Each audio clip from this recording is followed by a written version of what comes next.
Hayan sa umagang ito ay magbabalat nga tayo ng isang balding mais. At ang variety pala ng mais na ito ay puti mga mareng. Itong mais na ito yung talagang pinakamasarap para sa akin. Alam nyo ba kung bakit? Dahil pag nilaga mo siya, napakaligat o malagkit na malagkit yung kanyang laman at masarap talaga siyang kainin. Nakakabusog. Ito pala mga maring ay ito yung na-harvest namin noong nakaraang araw. Actually, madami pa talaga yan. Punong-puno yung balde plus meron pang hindi na malagay-lagay dyan sa balde mga maring. Yung iba kasi ay binigay ko sa aking kapitbahay. Ayan, as you can see mga maring, makikita ninyo na medyo nalanta-lanta na yung iba. Dahil nga, nabalot ko to ng plastic at hindi ko kaagad nabalikan at natanggalan o naluto.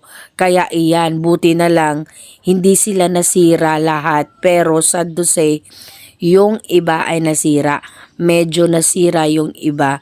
I mean, medyo marami yung nabulok. Sayang, pero okay lang, at least madami-dami pa rin naman itong ating maluluto ngayon.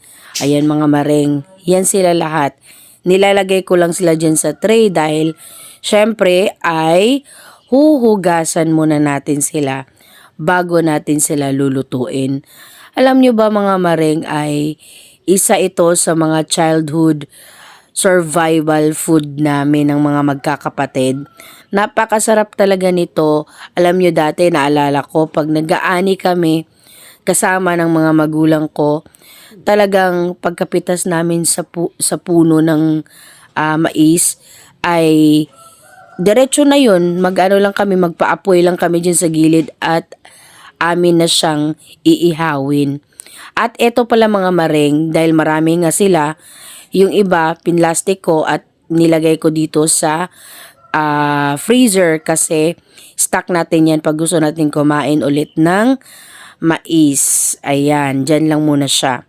Ngayon naman, isasalang na natin tong ating natirang lulutuin. Yan, lagyan lang natin ng tubig. At syempre maglalagay ako ng asin. Dapat nga maglalagay pa ako ng asukal para mabalance yung kanyang lasa.